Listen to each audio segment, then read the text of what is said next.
That's sick. I love that plan a lot. Really, really hefty. I like that card a ton. This is also pretty much my only go-to move when it comes to side-scroller beat-em-ups. Yep, exactly. I'm very bad at these types of games, so like the jumping, dodge, yeah. I love it, man.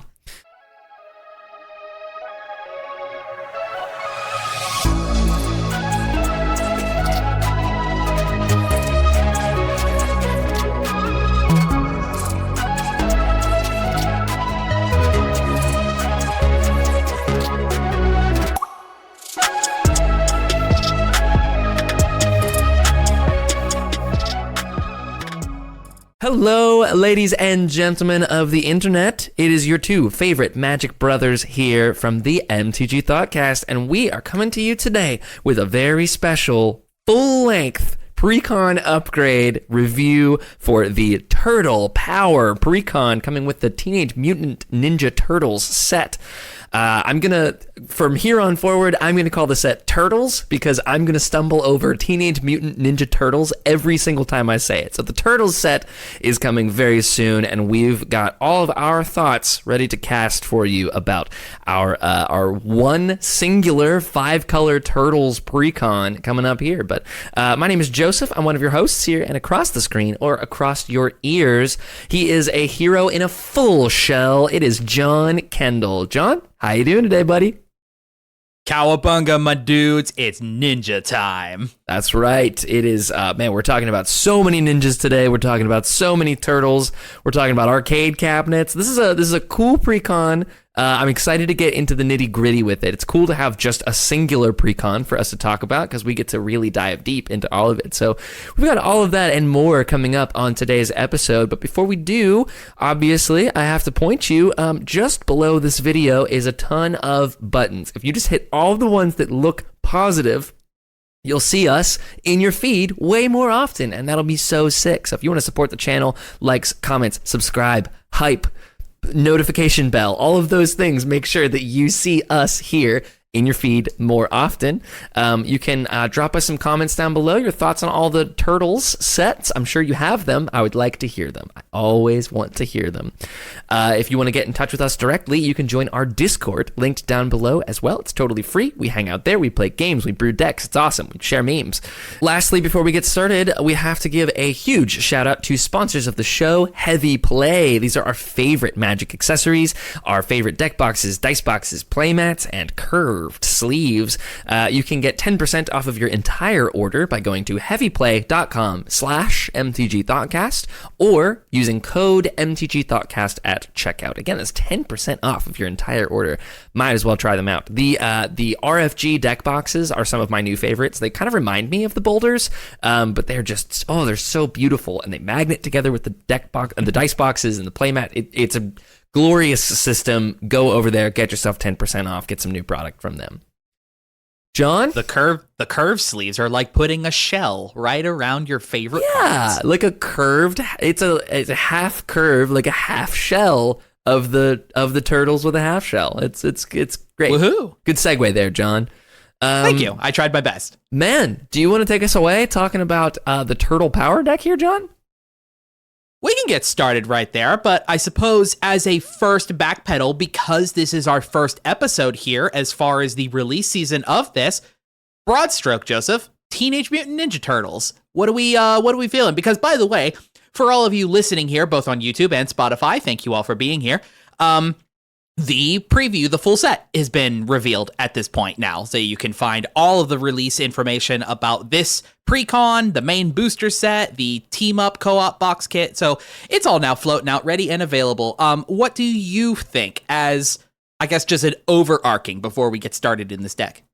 Man, I am trying not to be a pessimist about it.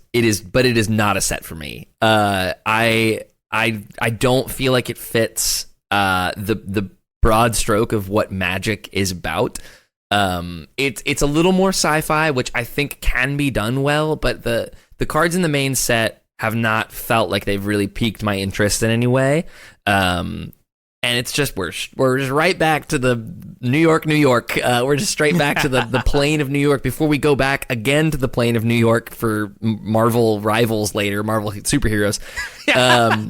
It's just I've rolled my eyes and groaned a little bit at this one, but I'm going to be a good little content creator and put it out there for all of those who are excited about it. I think it's cool to be excited about this. Teenage Mutant Ninja Turtles also holds zero nostalgia for me. I was not into any of it. I was not really into the TV show or the comics or the games or any of it. So it's kind of like approaching it for the first time, and it's definitely very nostalgia driven, especially this deck. But I'll tell you what I do care about, and that is text boxes on cards. And there is some very, very cool ones in the set, and especially in this pre-con.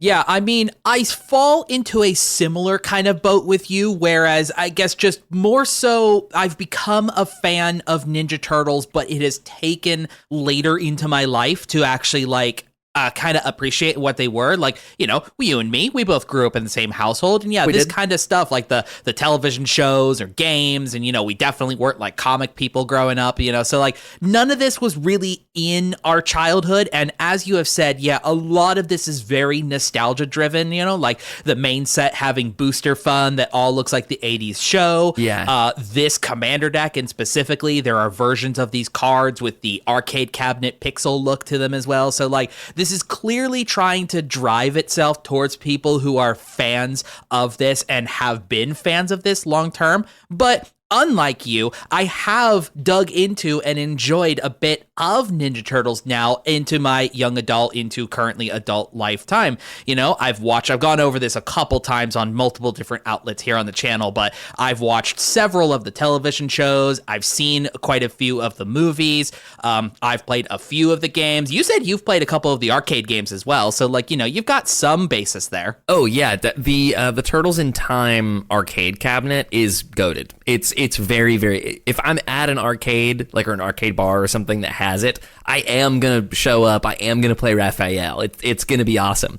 There's an arcade near me that has it on free play. So I've gotten to actually beat the entire game, which is something that most people in their childhood did not get to do because it costs $1 for every life. So you'd have to get some a nickel machine to really get into it.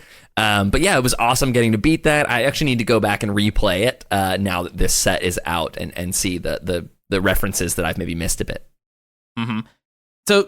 So I've approached the full and the whole set as a whole, somebody who has come to learn quite a bit more about Ninja Turtles. But I also, to your end of that, I understand the issue that just very similar to Spider-Man, that this just does not feel magic. And that sucks. That's a shame, because a franchise, a brand like this that has had a very wild and interesting history about being popular and then down in the dumps and then back in popular again. It's almost kind of like Sonic in the sense where their popularity goes up and down based on what's currently out and how the fans react to it. It's Ninja Turtles, by my understanding from way back then, was some of the highest viewed children's cartoon of all time. And now we're here at something like this where the only thing that's out there kind of running right now is really kid focused cartoons and entertainment and toys and things of that nature. So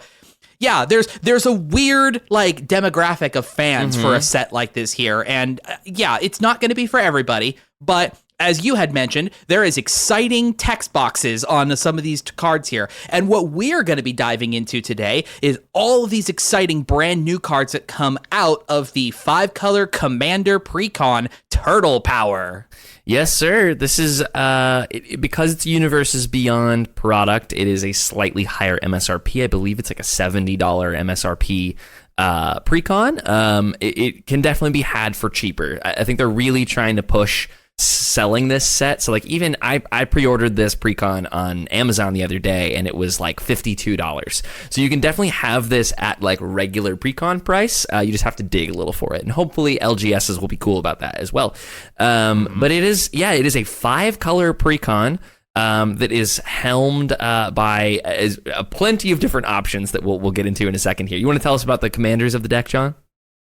Absolutely. So first thing cover in broad stroke is that the general focus, the theme, all right, so thematic wise, this pre-con focuses more on the legacy of the video games from the Ninja Turtles. Again, the arcade ones in specific, some references here to other of the home console ones as well. Mostly Ninja Turtles live in this realm of like fighting games. You know, they have a lot of side scroller beat 'em ups. There's been a few of like the RPG like adventure ones, you know, brawlers, those kinds of things. They have shown up as cameo characters in a bunch of different things like Injustice and stuff like that. Nick All-Star Brawl, they were in those, the 2 versions of that as well. I forgot about that game. they have a fighting game history to them as well. But then this deck, the core of what it is trying to do, it obviously has a little bit of like kindred focus towards both all 3 of mutants, ninjas, and turtles.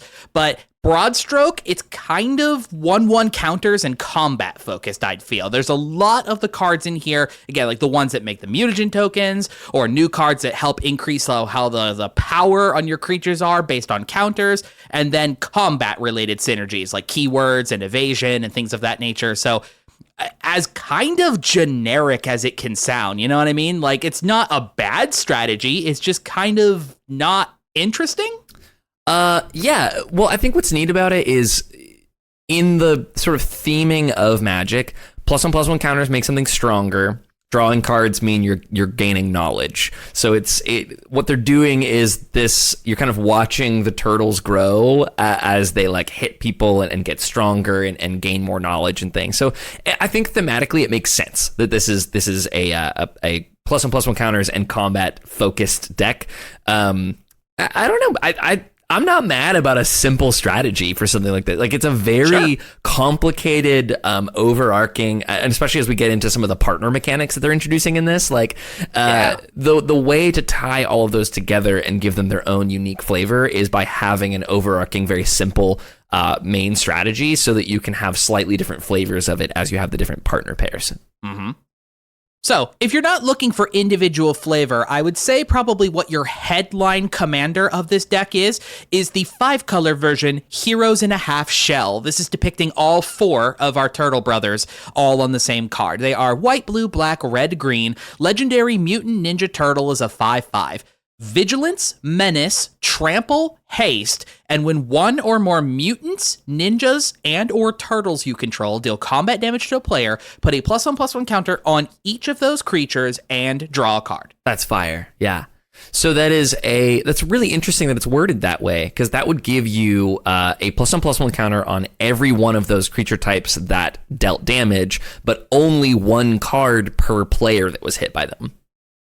Yeah, it's fascinating. Yeah, it in a weird sense, it just kind of reads just like generic, here's a 5-color beat stick, and that essentially is what it is, but it synergizes with basically everything else that the deck components are all about. You've got your ninjas, your mutants, and your turtles going into combat against 1 or multiple players, gaining +1/+1 counters on themselves and card advantage, which is like everything you want to see in a commander deck. So totally. It's just generically good. I think this one's totally fine. I love that it hits the turn it comes down. I love that it gives you a card, probably the turn that it comes down, and immediately starts growing itself. Like you said, this is just everything you're looking for. But what if you don't want to play just a generic 5-color commander, John? What if you don't want to do that? The very interesting thing that they have done with this deck is that there are also borderless, to an extent, I'll explain what I mean in a minute, borderless versions on every single one of the other 5 colors available to you, with a new partner ability attached to them called Character Select, again, leaning into the video game theme. Now, unfortunately, the only pair-up that you could do out of the box to keep it legitimate is with our first card, Leonardo the Balance. 3 and a white for a 3/3 legendary mutant ninja turtle. Whenever a token you control enters, you may put a +1/+1 counter on each creature you control, only once each turn. Leonardo also has a Wooburg activated ability that says creatures you control gain Menace, Trample, and Lifelink until end of turn, and then the partner Character Select ability. So The other cards that we're going to talk about that have partner select, they do not have Wooburg abilities on them in any capacity. So if you would like to keep this out of the box playable, one of your partner commanders has to be Leonardo, which is kind of weird, I think, on one end. Is like, if they introduced this partner meshing ability of these legendary creatures out of the box, I feel like you should have had the capability to do any of them together, but I don't know if maybe giving every single one of them a 5-color ability of some kind would have been too much. You nailed it. You exactly nailed it. If you want to play it out of the box, you have to play Leonardo plus something else that allows the deck to maintain balance, ironically, with Leonardo the balance, and then you get to character select someone else with him. So, it's, he's the main character, and you get a partner of your choosing. But I do think what I love about this is that they kind of did the Friends Forever thing that they did with the Stranger Things Secret Layers, and you have so many new options. I think you said like 15 new options of two commander pairs that all have character select. So you could, if you're like me, if you're going to buy this deck and probably take it apart for the sum of its parts, I have so many new options to just place together and see if there's any interesting new combos just inside of the character selects. Yeah. So outside from him, we'll go over our remaining character select options here. First one to blue is Donatello the Brains.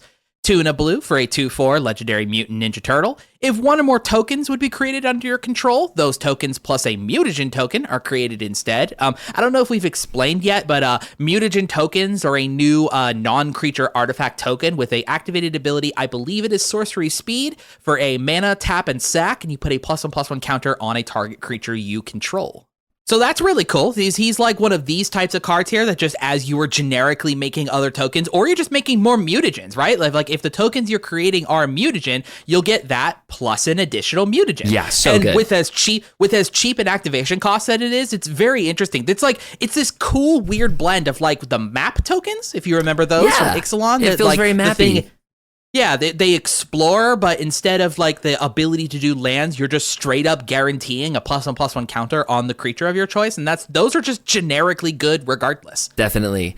I like the mutagen tokens a lot. You know me, I love a non-creature artifact tokens. One of my favorite things to do in the game is make treasures and clues and food. So having mutagens as a new option that has a really cheap activated ability is dead on for me. So I think he's great. And then if you pair Donatello with Leonardo, that now gives you double tokens coming in. So as you're making tokens, you then put a counter on everything once per turn. You also make a mutagen token. You get to crack it, put another counter on something. So it becomes a great strategy there. Yep. We do have another one in blue. This one is not a borderless card, but it is one that comes in the main deck, in the PreCon itself, excuse me. It's April O'Neil live on the scene. 1 and a blue for a 2/1 legendary human detective with partner character select. And whenever a mutant, ninja, or turtle you control enters, investigate. Such a cool ability. So flavorful. I also, again, think this is a great partner for Leonardo because he would come in, immediately investigate, immediately put a counter on your team. Yep. So it's just very interesting. RIP for Casey Jones. I wish he would have had a card in here with partner select, but April is here as well. So he's in the sequel, bro. Just hold on. Yeah. You get 2 potential options for blue. Your black one is Splinter the Mentor. 1 and a black for a 2/2 legendary mutant ninja rat with menace. And whenever Splinter or another non-token creature you control leaves the battlefield, create a mutagen token. Don't like this one. Boo. Not a fan of this one? I just don't like being benefited for my stuff dying. I want to benefit for my stuff entering. Well, no, it does say leave. Yeah. So it's not dying, and like there is like a mechanic as part of the main set called Sneak that's got the ability to pick up creatures of yours. Totally. So Splinter rewarding you for your ninjas and stuff being sneaky, that you pick them back up, he'll make a new mutagen, and then you can play that thing again, and works decently well with Blink or Reanimator or Self-Sacrifice. Totally. There's benefit to having stuff come in as your other stuff leaves. Yeah. For sure. But I'm kind of like you, same deal. It's maybe the weakest, I feel like, of all the ones that are here, but there's definitely some cool options with it. Yeah, good in the 99. Raphael the Muscle is our red card. 4 and a red, 4/4 mutant ninja turtle. Double all damage that creatures you control with counters on them would deal, and when Raphael enters, you make a mutagen token. Easy. Dope. Yeah. Like, cool that he says they're counters. It works. Like, we saw this theme with Lorwyn Eclipsed as well, that like a lot of the cards that were in it that cared about the counters on cards, they just generically said counters. So this works with +1/+1, -1/-1, finality, ability, charge, whatever kind of counters. Super good. Yeah. If you get a counter onto a creature in any capacity, they are now assigning double damage. Totally. And he provides you the first +1/+1 counter that you need for something. So if you have something that does not enter with one of those, he creates the mutagen, which he could even put on himself. And then now he's a 5/5 that deals double damage. That's crazy. Commander damage as well. Again, like what you've been talking about as well. I think this is my favorite pair with Leonardo because in the same capacity, Leonardo comes in on 4, Raphael comes in at 5. Now he has the mutagen come in. Leonardo throws a counter now onto himself because Raphael made a mutagen. Leo's now getting in for 4 double damage, all right on curve with each other. Isn't that sick? Hefty. Yeah, I think I like him the most as well. And our green card is Michelangelo the Heart. 1 and a green for a 2/1 Mutant Ninja Turtle with Trample and Raid. The fridge. It's so cool. At the beginning of your second main phase, if you attacked this turn, put a +1/+1 counter on target creature and create a food token. Boring, but cool. Yeah.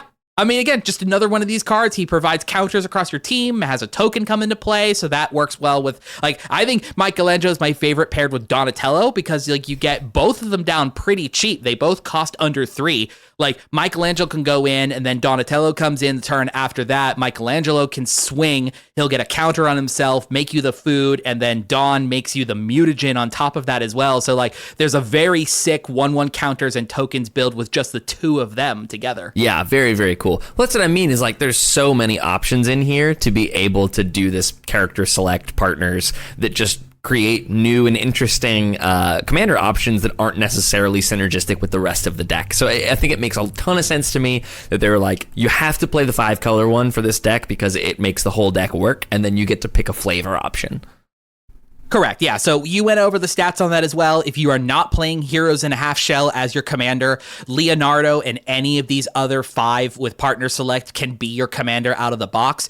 In total, through all the combinations of cards with Partner Select, you've got 15 different new color combinations, or I guess rather legendary creature combos that you can do together in a variety of color pairs. They're either going to be like white, whatever, Wooburg paired with Leonardo, or any combination of the guild colors all paired together. Sick. I love it, man. So that's all of the new commanders. You can see how they all synergize with making +1/+1 counters, getting in for attacking with things like raid and things leaving the battlefield. So it is this is going to be a sluggy deck. The plan is play creatures, make them big, and throw them at people.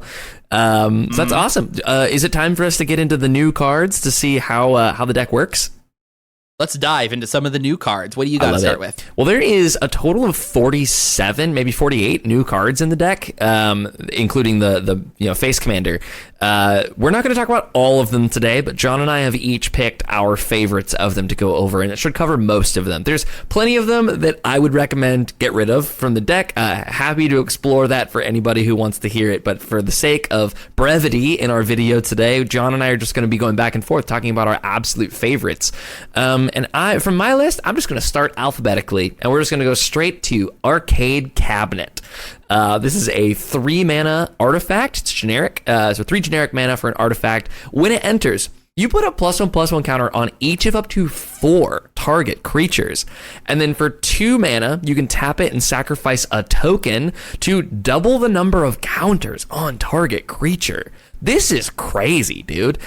Just that first ability of 3 generic mana to buff your team by 4 total points. Now, granted, that is across 4 different creatures, so I think this is really good in like a tokens deck or something that's planning on going wide. It's like a tiny little anthem that, again, if you're in a tokens deck, you can then pay to sack any token. It can be a mutagen, it could be a treasure, it could be whatever, to double the number of counters on a creature. So this is, I really, really like this card.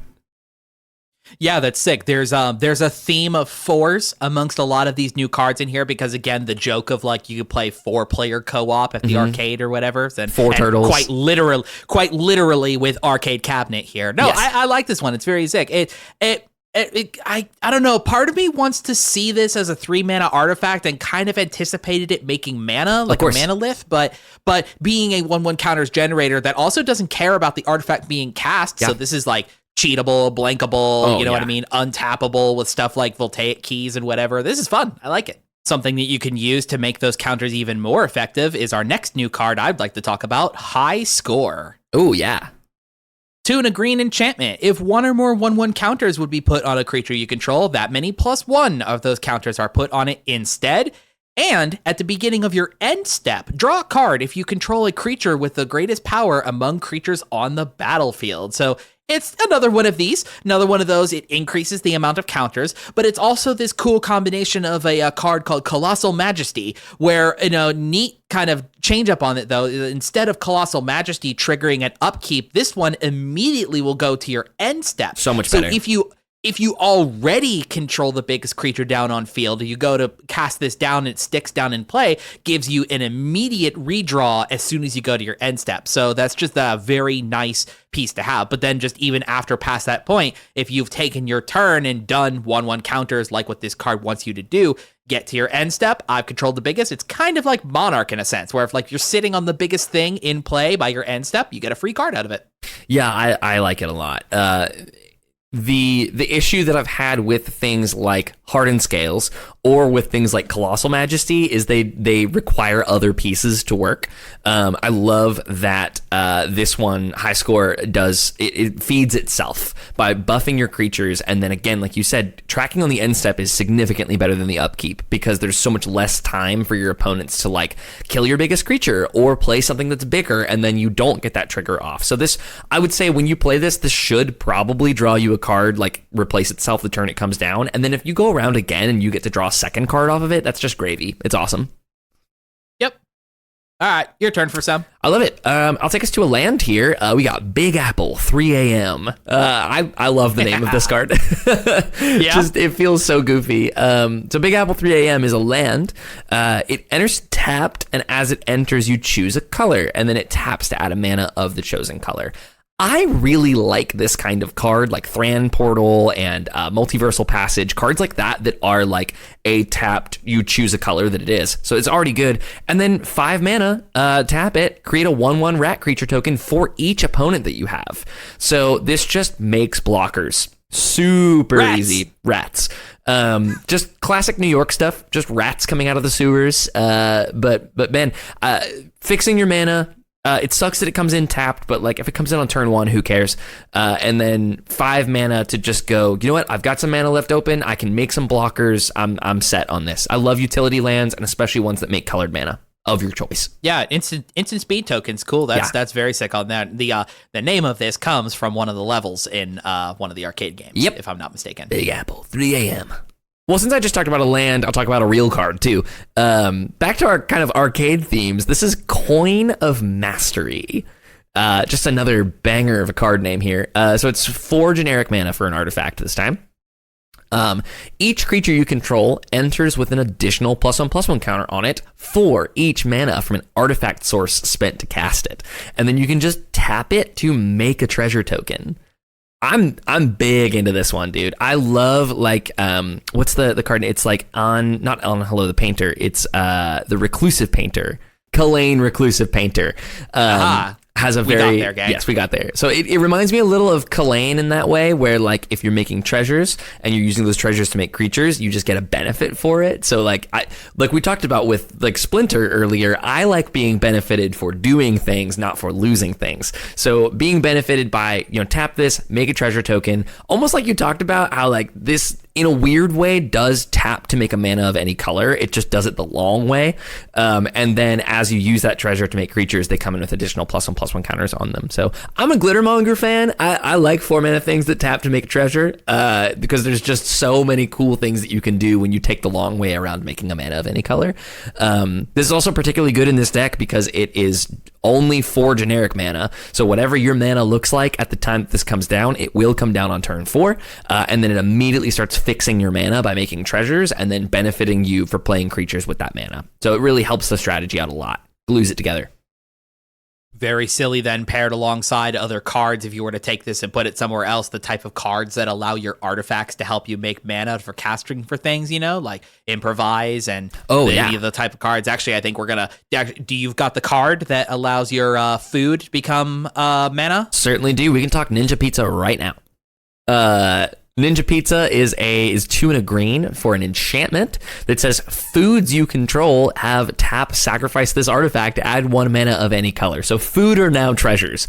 And then at the beginning of your second main phase, make a food token. So this just generates you a food token that can then tap to sacrifice for an artifact.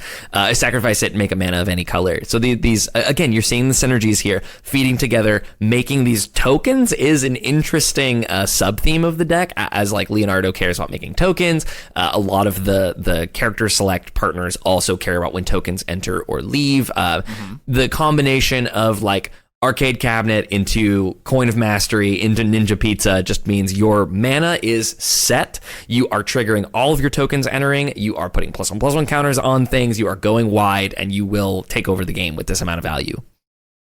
And isn't that what we're here to do? Game night with some pizza in the slums with the boys? Totally, yeah. The vibe of the deck is cool, dude. I gotta be honest. Like, it's so like Arcade Cabinet themed. That is what's nostalgic to me is Arcade Cabinets, not necessarily the Teenage Mutant Ninja Turtles ones, but like they kind of have gotten me with a lot of the like retro, Space Invaders-y stuff. Nice. Well, we're talking about some tokens. I've got a card that makes some very interesting tokens. It's Shredder, the Shadow Master. Oh, one baby. of your big bosses, and this ability that he has to do in multiple iterations of the game, doing the Shadow no Jutsu clones of himself. Yeah. Is very sick. So Shredder is 3 and double black for a 5/5 legendary human ninja. When Shredder attacks a player, for each other opponent, make a token that's a copy of Shredder tapped and attacking that player, except it isn't legendary. Sacrifice those tokens at the end step. And then a separate line, which the token clones will have this part as well, of when Shredder deals combat damage to a player, that player loses half their life rounded up. Dumb. This is stupid. Yeah, so it is a wordy block of text to essentially give a legendary creature Myriad, just because it has to like layer the fact that the token comes in as non-legendary as well. But then, yeah, a Quietus Spike creature that you don't have to pick somebody to go at to drain those, because that's one of the issues with those types of cards is that they pretty much only generically hit one opponent, and if that's the strategy you're trying to do, you've got to dink all of your opponents quite slow to get to that going. Yeah. Shredder can just be like, I'm going to go after who's open, and everybody else receives one too, and if they happen to be open as well, oops. Yeah, I mean, this with, obviously it's not in the deck, but something like a Wound Reflections and like making sure it gets in is just, everybody loses. This is completely it. I think that Shredder will make an excellent commander on his own. That's such a unique ability. It's a really cool thing to play him from the command zone, play things like Wound Reflections. It also, like you said, it makes tokens, which helps with Leonardo. It helps with all of the token makers, helps with it helps with Splinter, with your cards leaving the battlefield as these tokens sacrifice themselves too. So, well, Splinter is non-token, so it wouldn't matter. Never mind. I don't like Splinter in this deck. I'm further getting away from Splinter. I have seen some people starting some brews with the Master Multiplied as if there's just another one of these that like makes tokens of itself that wants to sacrifice. And they all have a Quietus Spike attached to them. Yes, they do. So sick. Dude, Double Strike on Shredder as well is like, hit them, they lose half their life. Hit them again, they lose half their life again. All of a sudden, they've gone from 40 to like 5. I'm just thinking about it. With the Master, the token copies also have the top part of when they attack, make a token copy of itself. So Shredder and Master, you'd make 2 other It's like copies, Scoot Swarm at home. Then Yeah, dude. Really, really cool. Amazing. So yeah, Shredder is one of the coolest designs in this set. I think it's time to talk about Continue. Man, so it's Continue, question mark, 1 and a white for an instant. Choose up to 4 target creature cards in your graveyard that were put there from the battlefield this turn. Return them to the battlefield. Bruh.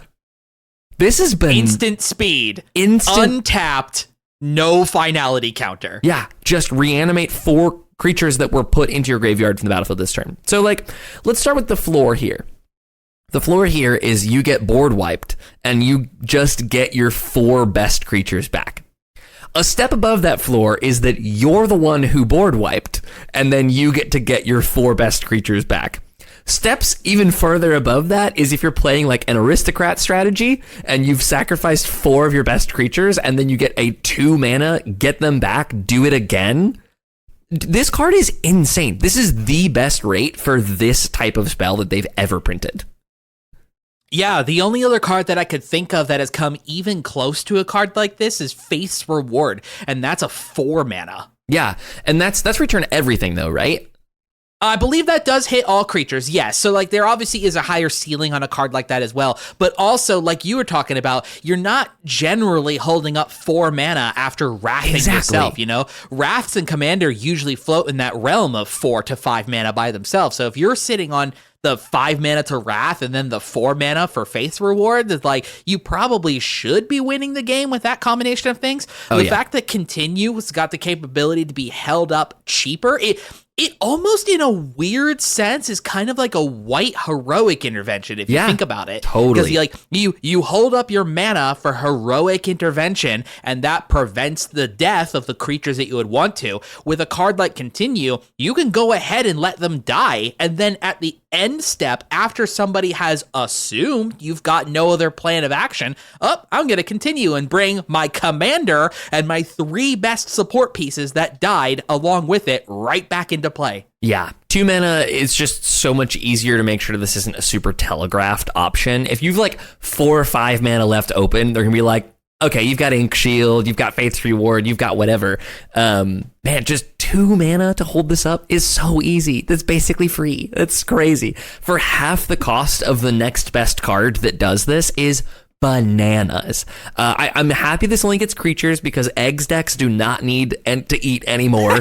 Although if you're playing some type of like modular strategy, like let's say you're doing like red white, the Jolly Balloon Man modular strategy where you're sacrificing all of your stuff to your Arcbound Ravager and then you just bring it all back and then you just sacrifice them all again. Like this Continue goes so crazy. I'm glad they gave it a generic name because they can reprint it.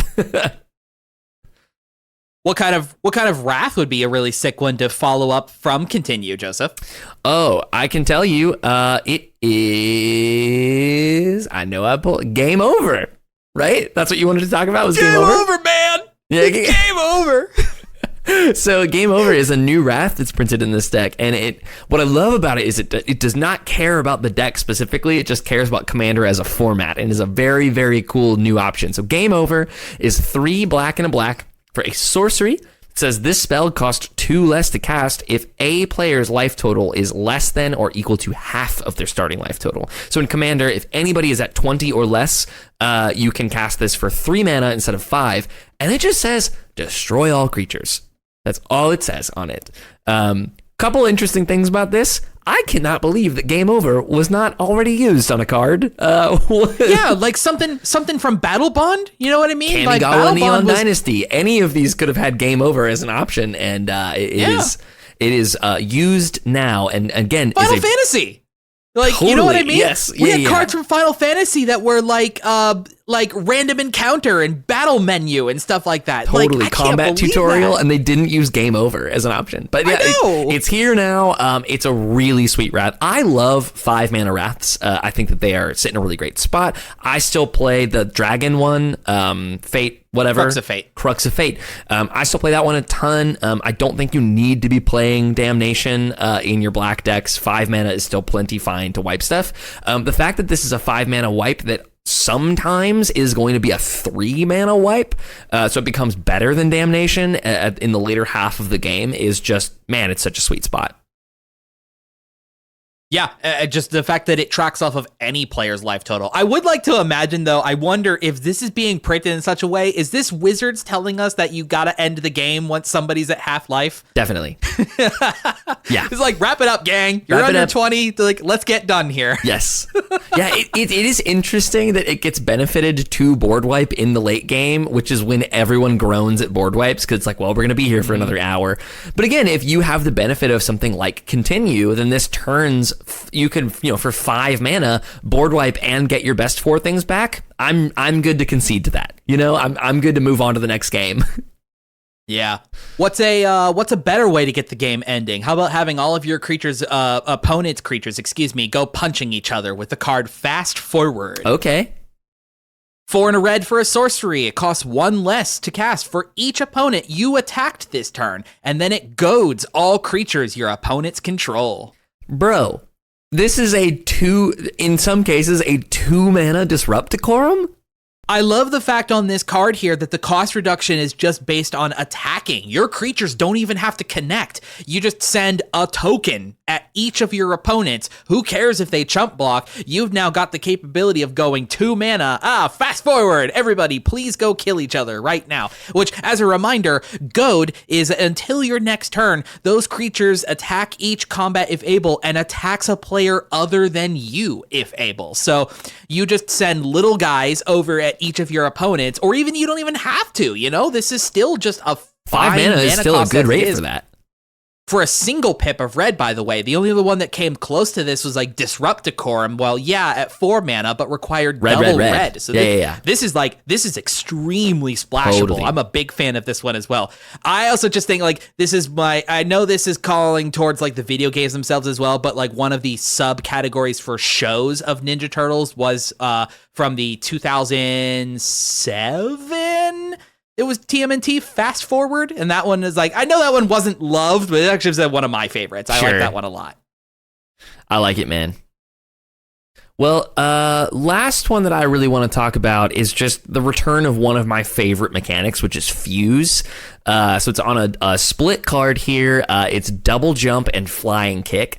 So the way split cards work is you can, in your hand, it has total mana value of both of the cards combined. When you go to cast it on the stack, you decide which half of it you're going to cast, and then Fuse has not come back since Gatecrash, Return to Ravnica block. Correct. Where you can cast both halves of the card from your hand. So you can decide for this to be, so double jump costs 1 in a blue, flying kick costs 1 in a red. You can fuse them together for 2 generic blue-red to cast both halves of the card at once. It does put both cards on the stack individually from left to right. So it would be double jump first and then flying kick afterwards as you cast them from your hand. So 2 separate triggers. Double jump puts a flying counter on target creature you control. Until end of turn, it has base power and toughness 5/5. So brings that power toughness up and permanently gives it flying with that counter. And then flying kick is the 1 in a red half for target creature you control deals damage equal to its power to target creature an opponent controls. So it's a bite spell in red. We've been getting more and more of those lately. So the combination of the two is flying counter, this thing's 5/5, and it deals damage equal to its power to another creature. Or you have any combination of the two of those where you can just, hey, I'm going to put a flying counter, make this a 5/5 and attack you with it, or I'm just going to use the removal spell, half of this, or fuse them together. Great card. Really great card. Yeah, with the double jump as well being one of those like base power and toughness modifier things that, even if you don't get to keep that long term, with the remainder of this deck that we've talked about is very combat and +1/+1 counter focused, that still can act as a power boost to a creature. And the flying counter does remain, regardless of what you end up doing with this actual spell itself. So if you're looking to like a stupid one to throw into Raphael, remember, he states that he does double damage off of a creature that has a counter on it. So give him flying, and now he could be, oh god, you do the double jump that turn, he could boost him up to, like, I guess he would still be he's a 4/4 printed, so he'd go up to 5/5 with the 10, counter with flying. That's sick. I love that plan a lot. Really hefty. I like that card a ton. This is also pretty much my only go-to move when it comes to side-scroller beat-em-ups. Yep, exactly. I'm very bad at these types of games, so like the jumping dodge. Yeah. I love it, man. Well, why don't you finish us up in our new card section here with another partner pair that comes in the deck? Yeah, so most interestingly, there's another set of partner commanders. These ones, you can't partner them together or partner them with any of the character select legendary creatures. They are actually just the ones that have the partner with, which means that like when you go to, like if they're part of your deck, if you go to play one of them, they've got the capability to go tutor out the other one from you. So cool. Obviously, if they are just your commanders, they both live in the command zone, but as part of the 99, they can go search for each other. And that's our two favorite hench boys. It's Bebop and Rocksteady. Classics. I'm going to start with Bebop just because he's cheaper. Bebop is Skull and Crossbones is his name. Is 1 and a black for a 2/1 legendary boar mutant. He has partner with Rocksteady, Mutant Marauder. He has Death Touch, and whenever Bebop deals combat damage to a player, you may draw X cards, where X is the number of counters on Bebop. If you do, you lose X life. That's fire. I love that. With Death Touch, he's probably getting in quite frequently. Oh, yeah. Our other half here is Rocksteady Mutant Marauder, 2 and a green for a 3/3 legendary Rhino mutant. Partners with Bebop, has Trample, and whenever another non-token creature you control enters, put a +1/+1 counter on target creature. I'm glad they stapled non-token to that because boy, have they gotten burned in the past. We don't need any more shenanigans with Basking Brood Scale. Yes. So it's a cool version of like Ivy Lane Denizen. Yeah, it is. So playing the two of these, obviously, if you had them partnered together in your command zone, this would be a Golgari +1/+1 counters, drawing cards, losing life type of plan. Like, obviously, what it kind of looks like the plan here is Rocksteady is here to throw extra counters onto your creatures as they come into play, and Bebop being the one who wants to hold onto a lot of those counters because he'll give you cards and loss of life for every time that he goes and connects. Yeah. I like this pairing a lot, honestly. There's not a ton that rewards you for just dumping counters onto a creature outside of like, I'm going to win with this. So being able to just stack all of your counters onto Bebop and then draw a bunch of cards off of that, refill your hand, refill your board, keep going with it on something with Death Touch, just fire. And then Rocksteady having Trample, like that's another, you get evasion attached to something that you want to put a bunch of counters on.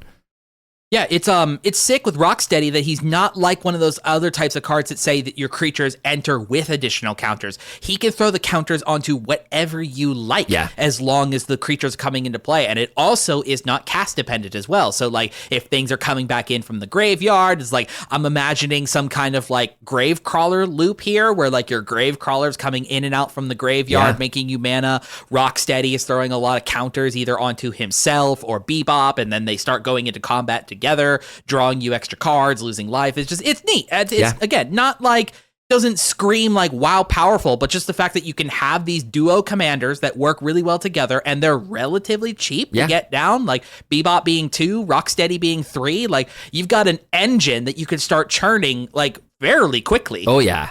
Cool with something like Genova too. 4 mana, you start stacking your counters onto Genova. Now she puts a bunch of counters on something else, puts them back onto Bebop. Bebop is already a mutant, so she cares about that. And then they're both mutants, so this is perfect. Genova cares about when mutants die. So then you get to like throw the counters back. When they die, you draw a bunch of cards. If he hits, you draw a bunch of cards. It's just a ton of inevitability between the two of those. But they're also just generically good in this deck, and I love that having a partner pair in the deck means you get to tutor them out if you play either half of them. It's card advantage attached to them. Last thing to talk about before we get into how we would upgrade this deck is some of the really, really great value reprints in this deck. And shockingly, it is mostly lands. They finally have done it, John. They gave us a decent 5-color mana base in a PreCon. Maybe because it was just a single one of them. Maybe because they need to sell TMNT PreCons to appease the contract overlords. But man, we for the first time, I think ever, we got a City of Brass reprint in a PreCon, and boy has that card needed reprinted so badly. Not as bad as Mana Confluence. I would love a mana confluence, but we'll take City of Brass where we can get it. City of Brass is obviously a land that when it becomes tapped, you take a damage and it taps for a mana of any color. So it's an untapped 5-color land. It's exactly what you're looking for in a deck like this, because who cares about 1 life in a 40-life format? So that was an excellent reprint in this deck. That is sitting about $20 right now for a City of Brass. So excellent play for them to put this in here. And then, man, we got 2 of the Battle Bond lands in this one. We have the green black and the green red. So that's Undergrowth Stadium and Spire Garden, respectively, sitting about $10 and $15 also, respectively. These are the ones that enter untapped if you have 2 or more opponents. So they are made exclusively for multiplayer formats. And it's insane to me that they've not reprinted these yet, outside of a handful of more expensive decks. But so Undergrowth Stadium taps for a black and a green, and Spire Garden taps for a red or a green. So it's cool. This is exactly what I would do as well, is just get the green ones in there, since it's 5-color deck, and green is a very important part of playing 5 colors. So having your main colors as green and then branching off into a few splash colors is really, really great. That's our land reprints. Even outside of green just generically being a good card for 5-color in general, the bulk of this deck leans heavier towards green as a whole. I would almost even argue that, like, again, as these lands would depict here, the bulk of this deck is green, black, and like maybe some blue, but like over 30%, I'm reading here, actually, as a matter of fact, of this deck is green in some capacity. So in a weird kind of sense, this is Wooburg green. Yeah, that makes sense. Which again is kind of the easy way to build 5 colors. So I'm glad that they've done that. Last couple good lands we've got here. There's a Fabled Passage reprint. Love that. We love to see Fabled Always Passage, good. Just a better version of Evolving Wilds. And then a very strange one that you thought was a new card, but is in fact a very old school I've never seen reprint. this card before. So Grand Coliseum is from like Odyssey, or it's from Mirage maybe. It's an old school card that is almost the same thing as City of Brass, but it comes in tapped. So it comes in tapped. You can tap it for a generic mana, which is great, or you can tap it to add a mana of any color and it deals damage to you. So good options. It's a 5-color land that comes in tapped. Who cares? Again, you're a 5-color deck. You're aggressive. Yeah, again, we're still playing stuff like Path of Ancestry or whatever, so totally. A land like this is excellent. Totally. Path of Ancestry, also great in this deck. So really happy to see that. Outside of this here, there is a handful of other good value reprints. The most expensive one, which I was shocked by, is Vigor. This is 3 and triple green. Would you tell me, I don't have the exact printing pulled up, what the reskin of Vigor is, John?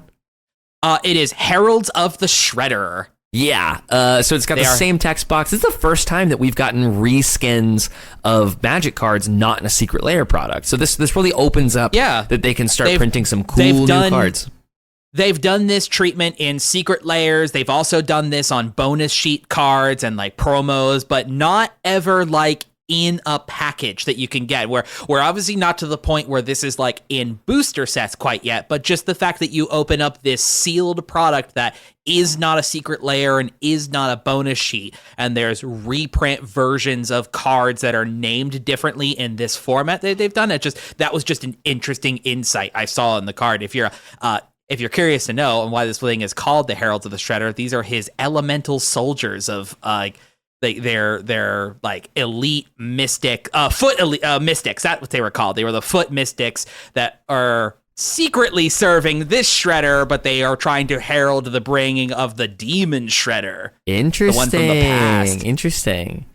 Last couple good ones in here. We've got a Steelbane Hydra and a Wave Goodbye. I love Wave Goodbye in this deck so much. That's when it's just 4 mana, return each creature without a +1/+1 counter on it to its owner's hands. So you just play this, and it's kind of a one-sided board wipe in this deck, as you should probably have counters on everything.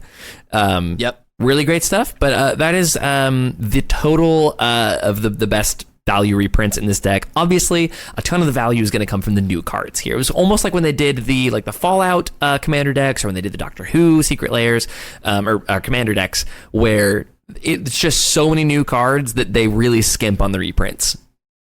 Yeah. Well, and again, which not to say that there aren't good reprints in here, just some of the ones that don't have value. You know what I mean? Like Corpsejack Menace is an excellent Such a good card in counters here. theme card, but it's also not worth a whole lot, you know? So Yeah. just it's cool that it's here and also reskinned as its new type of thing, the humongous fungus. So good. I love it, man. But yeah, the enjoyment and the sort of monetary out of this deck is going to be what ends up sticking as far as the new cards are concerned. Totally. Well, with that, I think we've kind of landed at how would we upgrade this deck. Before we get into the upgrade guide, John, do you like the deck as it is out of the box?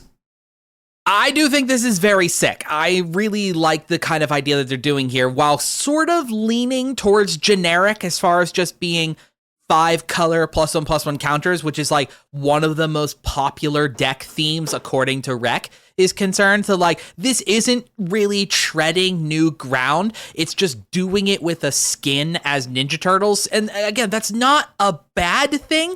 It just means it actually is like real, like broad and open-ended for both, obviously for player experience and upgrade potential. It doesn't really take like a different level of complexity to understand how this deck operates. You're gonna play your turtles, you're gonna put counters on them, and you're gonna go into combat, and that makes it pretty good and open-ended for anybody at any skill level. Totally. Yeah, it's definitely a bracket 2 deck, I would say. This is competing in a bracket 2 space where you're planning on winning turn 8, turn 9, maybe with combat damage. I would say that's your main goal here. But how would you upgrade this deck, John? All right. Well, because like I said here, that the sort of strategy and the idea that this is looking to do is very open-ended and generic. There's tons of different directions that you could lead into. You actually brought this up briefly. I feel like one of the best includes to go into this deck is Genova, Ancient Calamity. Oh yeah, dude. Just because it is a mutant-focused legendary creature who cares about 1/1 counters, which is a bulk of what this deck is caring about in its entirety. Genova being 2 black and a green, legendary alien, it's a 1/5. At your combat on your turn, put a +1/+1 counter equal to Genova's power on up to 1 other target creature. That creature becomes a mutant in addition to its other types. So that's very useful because as you're throwing these counters onto some of these other cards in the deck that aren't mutants, like Shredder and April and other ones who are part of the main list of cards as well. If they are not already a mutant, you can turn them into a mutant with Genova. And then her second line of text, which is independent from the top part, that says when a mutant you control dies during your turn, you draw cards equal to its power. Yeah. Which it just gives you such security in attacking with your creatures, because if they die during combat, that's them dying during your turn, and then you just get to refill your hand with them. So your opponents really have to decide, is it worth killing this thing if it's going to refill your hand? Another one of my favorites that applies to being mutants and can work in a similar fashion to Genova to help you get as many mutants as possible is Master Biomancer. 2 green and a blue for a 2/4 elf wizard. Each other creature you control enters the battlefield with a number of additional +1/+1 counters on it equal to Master Biomancer's power and as a mutant in addition to its other types. Neat. What an interesting... Neat.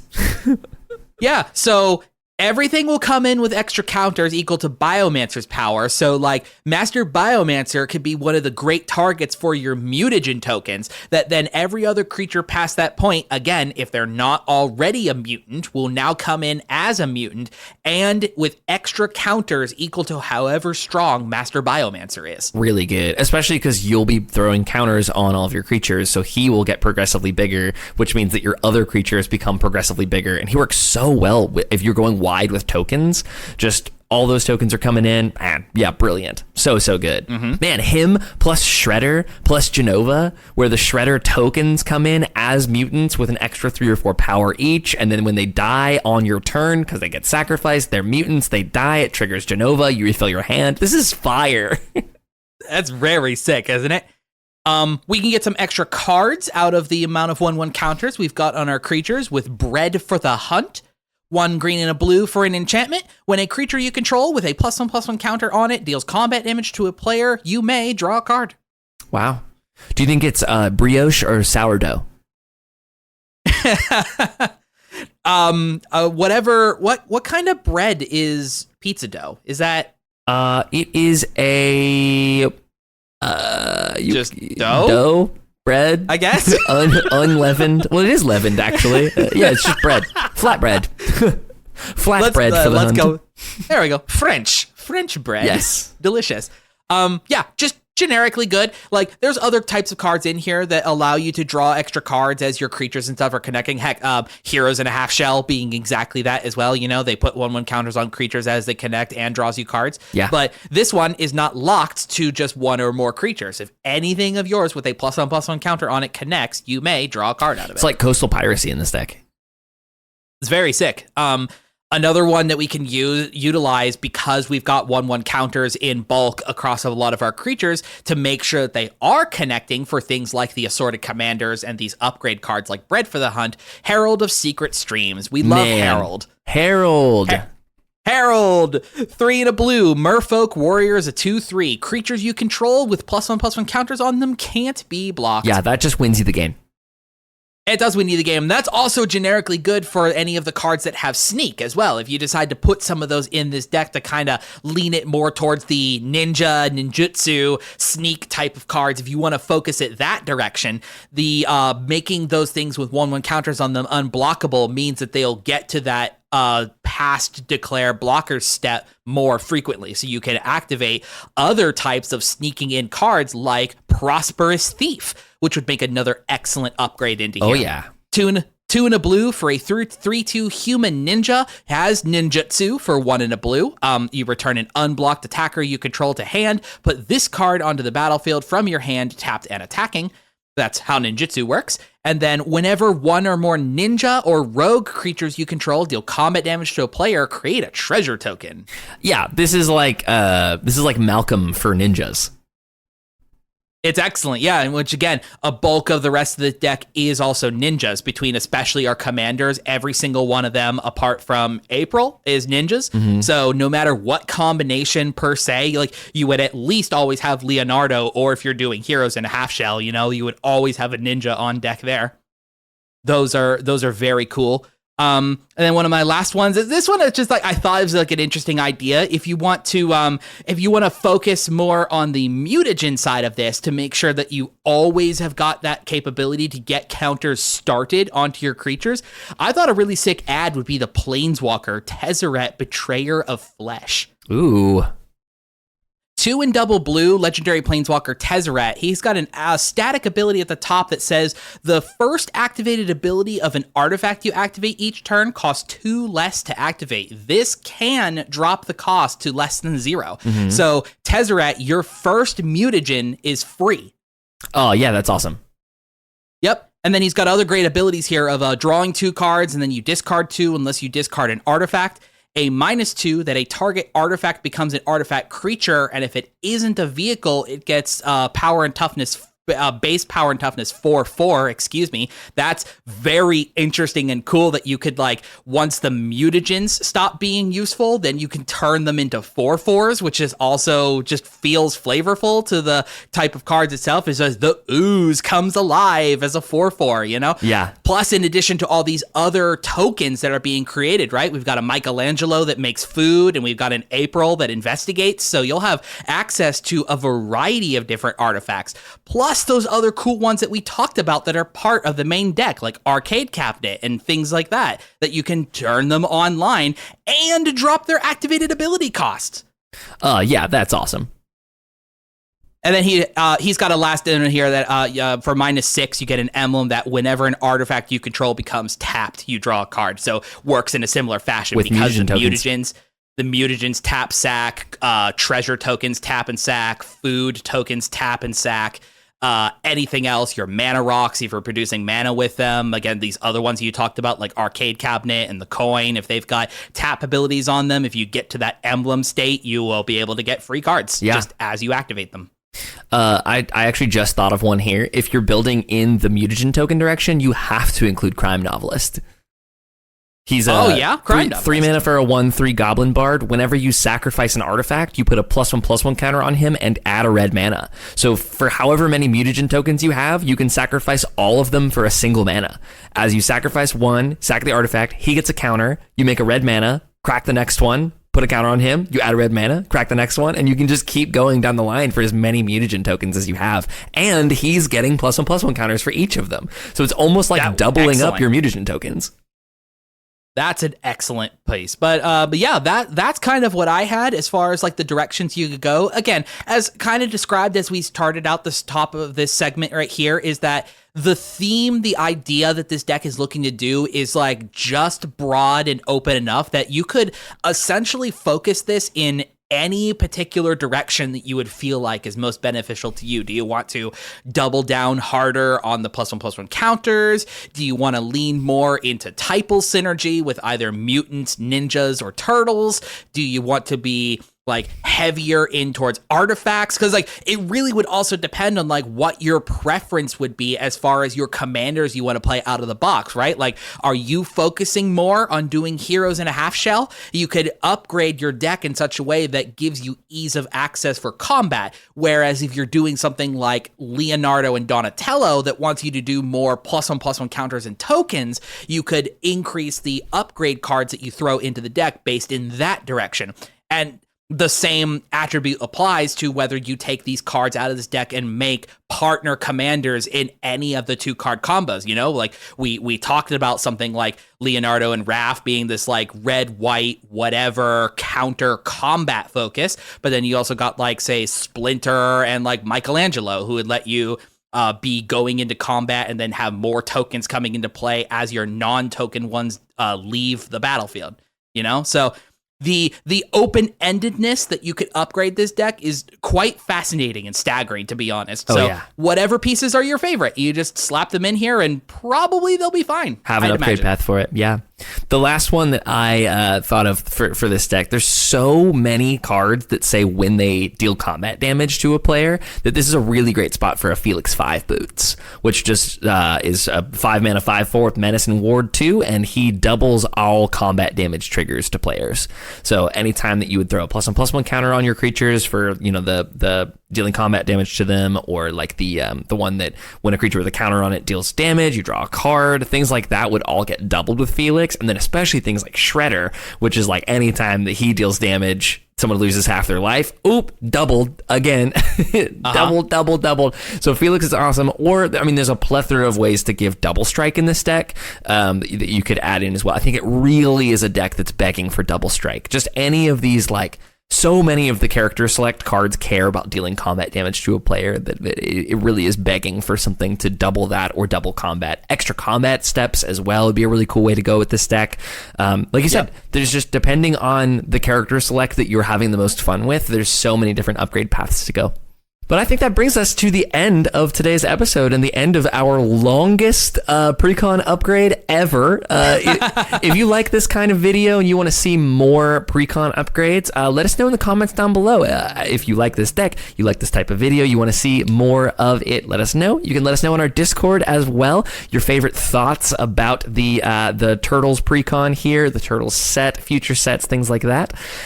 You can also find us on social media at Blue Sky. It is MTG Thoughtcast.bsky.social, or you can send us an email at mtgthoughtcast@gmail.com. Thank you so much for being here. We've got a few more videos coming up soon in our Turtles release schedule, so stick around for those, and we'll see you so soon right back here on the MTG Thoughtcast.